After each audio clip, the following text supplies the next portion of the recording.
N'abaturage mu kagari ka Kijote mu murenge wa Bigogwe mu karere ka Nyabihu bavuga ko bamaze imyaka isaga 10 badatanga ubwisungane mu kwivuza, aho bavuga ko iyo barwaye bivurisha ibyatsi cyangwa bafite amafaranga bakajya mu maduka acuruza imiti. Beruka kwishura mitiweli tukigera muno, ariko nishuriwe na leta. Ubwo hari gushira imyaka ingahe? Imyaka 10 ziri kurenga. Amaze imyaka iyo 10 niko akubwiye, 11 nigo abayobozi aba batwubakiye nibo badutangiye bita birangira. Beruka gutanga mitiweli ndi gutangirwa na leta kugeza ubu. Iyo nagwa ntonjaho kwa muganga. Bigenda gute? Twariraga mu rugo tukajya muri farumasi byakwanga nuko. Ubundi tukajya ibyatsi ntago tujya. Urumva ko yarwaye kandi nta mitiweli afite, nta ni kwa kwivuza ukoresheje ibyatsi. Ibyatsi byose turabijyaga bivura nuko n'umuharavumba byose tukabijya wabona worohewe nuko. Ni ibintu bavuga ko bagiraho ingaruka zo kuba hari n'abarwarira mu rugo bakaremba, rimwe bikabaviramo no gupfa. Urugero ni urw'umubyeyi wapfushije umwana we kubera kujya kwa muganga yanegekaye ku mpamvu zo gutinda kumujyana kwa muganga bitewe nuko nta mitiweli yari afite. Nigeze kugwaza umwana, leta imutangira amafaranga go kwa muganga, imutangira mitiweli, ubwo natwe radutangira. Ya mitiweli rangi umwana yarapfuye, baje kumushingura, ari umusore. Kubera nta bushobozi yari afite, nta mitiweli agira, yarapfuye, twaramushinguye. Urumva arapfa. Genda cyari ku cyatumye apfa, niki cyatumye apfa? Nuko nta bushobozi nyine yari afite. Nta bushobozi yari afite kugira ngo aba yabona amafaranga kugira ngo amujane ku bitaro.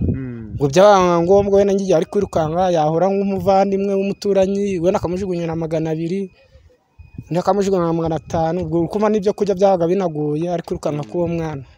Amanje kumuvuza imiti kuja muri farumasi bari kuja kutayanjwa, mbese agahinda kara twishe twarume. Iyo tuba dufite mitiweli ntago yarapfuye, natwe dufite ubushobozi bwo kumutangira, hanyuma tukongera tugatangira bundi busha tukamutangira iyindi kuko iyo ngwara yari ikaze. Yageze kurishira nta bitaratagezemo biranga.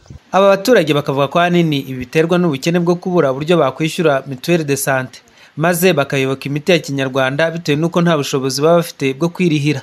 Hari benshi bashobora kurwara akaremba kujya kubona mituweli bikabinama, kuko ntago umukozi yabakora 2,000 kandi afite umuryango w'abantu 3 cyangwa 4 kugira ngo azazigame abone ayo kugira utayo gutanga mituweli, bisanga ubushobozi bwe bitamumwemerera.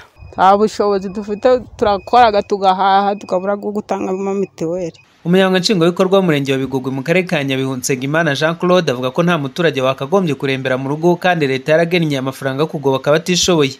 Agasaba abaturage kuba bagana ubuyobozi bukabafasha kuba barihirwa ubwisungane mu kwivuza bityo ntibakomeze kurembera mu rugo. Ubu turi gukora muri systeme ya social registry.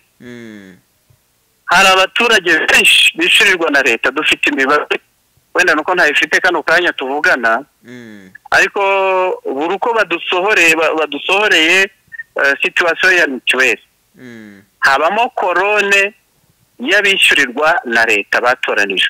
Umurenge natwe iyo biturenze ari abantu benshi dutanga raporo ku karere kagira amafaranga bita social protection katwoherereza ku murenge. Ntabwo umuntu w'imbabare atugezeho ku murenge ntabwo ashobora kubura mituweli, ntabwo bishoboka. Nukuvuga uwo muntu mumutwoherereze rwose, niba ari imbabare yindi idashobora kwibonera mituweli ni mu mutwoherereza. Ubwisungane mu kwivuza ni gahunda ya leta igamije gufasha umuturage kwivuza mu buryo bumworoheye, aho yishyura 10% gusa byabaye agaciwe na muganga. Leta ikaba yarateganyije uburyo bwo gufasha abatishoboye mu kwishyurirwa uyu musanzu w'ubwisungane mu kwivuza binyuze muri gahunda za leta zitandukanye, ndetse na bamwe mu bafatanyabikorwa bayo bafasha abatishoboye mu kubishyurira mituweli, bityo bikabafasha kutarembera mu rugo. Rafiki Kabenga ATV mu murenge wa Bigogwe w'akarere ka Nyabihu.